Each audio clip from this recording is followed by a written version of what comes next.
5 अगस्त 2022 ये मेरी जिंदगी के सबसे खराब दिनों में से एक था, क्योंकि इस दिन मैं सिर्फ अपने कर्ज की वजह से रो रहा था।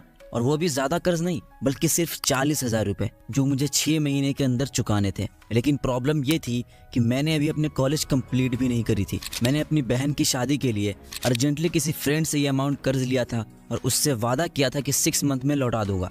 और शादी वादी में ही 1-2 मंथ निकल गए थे। मेरे अकाउंट में अब बिल्कुल 0 बैलेंस था और अब मैं बैठकर बस यही सोच रहा था कि ये कर्ज कैसे खत्म करूं। मेरे लिए प्लस पॉइंट ये था कि मुझे इंटरेस्ट नहीं देना था, लेकिन मेरे लिए माइनस पॉइंट ये था कि मेरे अकाउंट में 1 भी रुपया नहीं था। मेरे पास कोई जॉब नहीं थी और कॉलेज भी कंप्लीट नहीं हुई थी। 1-2 हफ्ते सोच विचार करने के बाद मैंने डिसाइड किया कि बस अब बहुत हो गया टाइम पास। अब मुझे कुछ ऐसा करना है जिससे मैं अपने सारे कर्जे भर दूंगा और उसके बाद मैं हमेशा डेप्ट फ्री लाइफ जीने की कोशिश करूंगा। मैंने अपने एक और फ्रेंड से 1,000 का कर्ज लिया और उससे एक माइक बाई किया। एंड देन उसी टाइम मैंने सिर्फ एक 800 का माइक और 8,000 के फोन से अपने चैनल की शुरुआत करी। स्टार्टिंग में मेरी सोच ये थी कि 1 से 2 महीने में चैनल मोनेटाइज हो जाएगा और फिर मैं अपने सारे कर्ज चुका दूंगा, लेकिन मैं बिल्कुल गलत था। 2 से 3 महीने हो गए थे और मेरे चैनल पर सिर्फ 250 सब्सक्राइबर थे। देन मुझे रियलाइज हुआ कि इसमें तो अभी बहुत टाइम लगेगा और मुझे अपना कर्ज बहुत जल्द भरना है। इसलिए मैंने साइड हसल के रूप में कंटेंट राइटिंग की शुरुआत करी एंड विद इन 5 मंथ्स मैंने अपने सारे कर्जे चुका दिए और अब मैं एक बिल्कुल डेप्ट फ्री लाइफ को एंजॉय कर रहा हूँ। और सच बताऊं तो डेप्ट फ्री लाइफ जीने में बहुत मजा है। ना EMI का टेंशन, ना लोन का टेंशन और ना ही इंटरेस्ट का टेंशन। बस पैसे कमाओ, बचाओ, खर्च करो और एंजॉय करो। तो अगर आप भी कर्जे और EMI के नीचे दबे हुए हैं लेकिन चाहते हैं कि जल्द से जल्द आपको इन कर्जों से छुटकारा मिल जाए, तो ये वीडियो आपको एंड तक जरूर देखना चाहिए, क्योंकि इस वीडियो में मैंने कर्जे खत्म करने के ऐसे 5 आसान रास्ते बताए हैं जिसका यूज करके मैंने भी अपने सारे कर्जे चुका दिए थे। तो आइए जानते हैं कि कौन कौन से वो 5 रास्ते हैं जिसका यूज करके आप भी एक डेप्ट फ्री लाइफ जी सकते हो।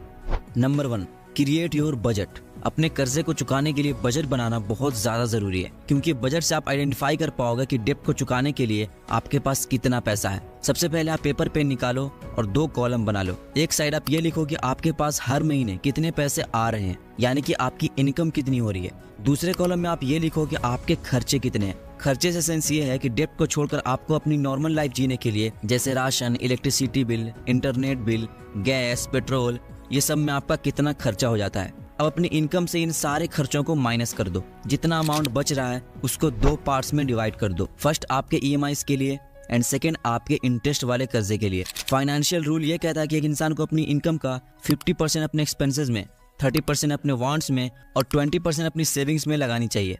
लेकिन अगर आप कर्ज में डूबे हो तो आपको ये रूल फॉलो नहीं करना है, बल्कि आपको 40-50 रूल को फॉलो करना है, यानी कि अपनी इनकम का 40% अपने एक्सपेंसेस के लिए रखना है और 60% से आपको अपना डेप्ट चुकाना है। मैं जानता हूँ कि ये बहुत ही कम अमाउंट है, लेकिन आपको डेप्ट फ्री लाइफ को एंजॉय करने के लिए कुछ दिन कॉम्प्रोमाइज करना ही होगा। इसलिए अपने खर्चे पर कंट्रोल करके अपनी सैलरी का ज्यादा से ज्यादा अमाउंट कर्ज चुकाने में लगाएं।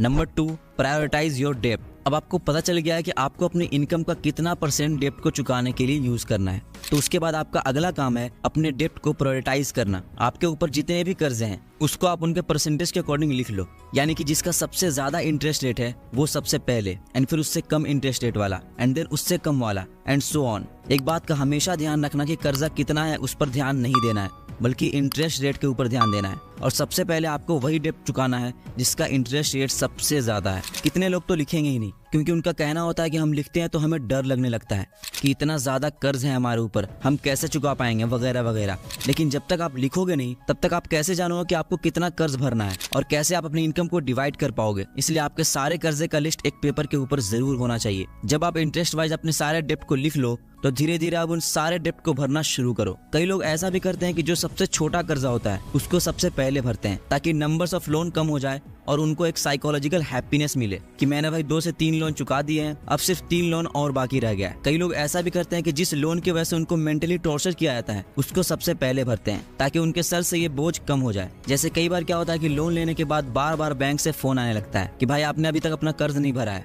जल्द से जल्द अपना कर्ज भर दो वरना ये हो जाएगा वो हो जाएगा। और ये चीज हमें बहुत ज्यादा मेंटली टॉर्चर करती है, अनस्टेबल बना देती है। इसलिए हम ये भी कर सकते हैं कि जो लोन हमें सबसे ज्यादा परेशान कर रहा है उसको सबसे पहले भरें। तो ये 3 रास्ते हैं जिससे आप अपने लोन को भरने की जर्नी स्टार्ट कर सकते हो।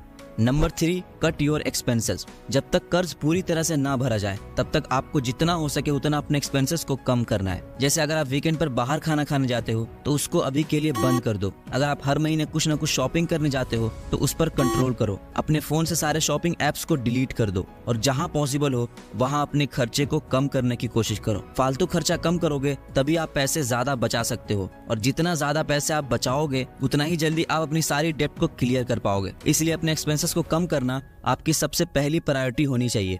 Number 4, increase your income. ज्यादातर डेट में फंसने वाले लोग एक ही जॉब के ऊपर डिपेंडेंट रहते हैं। प्रमोशन मिली तो ठीक, वरना वही जॉब करते रह जाते हैं। उसी से घर चलाना है, उसी से कर्ज भरना है, उसी से सेविंग्स भी करनी है। इसलिए इंसान के पास सब कुछ करने के बाद कुछ बचता ही नहीं है जिससे वो कर्ज भर सके। इसलिए अगर कोई अपनी इनकम को बढ़ाने का सोचे तो वो अपनी डेब्ट को जल्दी से जल्दी क्लियर कर सकता है। जितना ज्यादा हो सके अपने लिए इनकम के सोर्सेज बढ़ाओ। जॉब के साथ साथ कुछ अपना भी करने का ट्राई करो। ज्यादा मेहनत करो लेकिन एक सही डायरेक्शन में करो। 2-3-4 पैसिव इनकम सोर्स क्रिएट करो। एसेट बिल्ड करने पर फोकस करो। मल्टीपल इनकम के सोर्सेज रहेंगे तो आप ज्यादा पैसे भी कमा पाएंगे और बहुत जल्द अपने डेब्ट को खत्म करके एक डेब्ट फ्री लाइफ जी पाएंगे। अगर आप अपने लिए पैसिव इनकम सोर्स क्रिएट करना चाहते हैं तो मैंने इसके ऊपर एक डिटेल वीडियो बनाई हुई है। आई बटन पर या डिस्क्रिप्शन में आपको उस वीडियो का लिंक मिल जाएगा। आप चाहें तो इस वीडियो के बाद जाकर उस वीडियो को भी देख सकते हैं।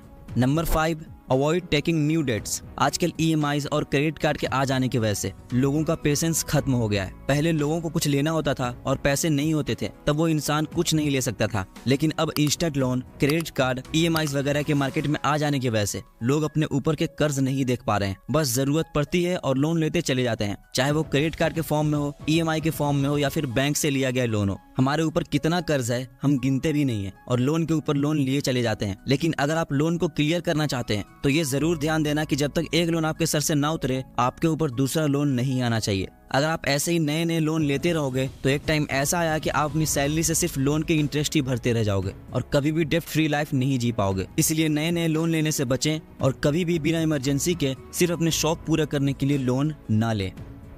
इस वीडियो से पहले लोन के ऊपर मैंने एक और वीडियो बनाई हुई है जिसमें मैंने लोन्स के डार्क ट्रूथ को आपके सामने रखा है। उसमें मैंने बताया है कि कैसे आप लोन के ट्रैप में फंसते हो, क्रेडिट कार्ड कैसे आप लोगों को बेवकूफ बनाती है, नो कॉस्ट EMI का सच्चाई क्या है, कंपाउंडिंग कैसे आपको गरीब बना सकती है, और लोन के बारे में बहुत सारी ऐसी बातें बताई है जो शायद आपको इससे पहले किसी और वीडियो में देखने को मिली होगी। तो यही राइट साइड में वो वीडियो आपको दिख रहा होगा, उस पर क्लिक करो और अभी जाकर वीडियो को पूरा देखो। वीडियो पसंद आई तो लाइक करो, सब्सक्राइब करो और इस वीडियो को अपने उन दोस्तों के साथ शेयर करो जो बात पर लोन लेते रहते हैं। बाय द वे दोस्तों, मिलते हैं नेक्स्ट वीडियो में। तब तक के लिए देखते रहिए, सीखते रहिए और मुस्कुराते रहिए।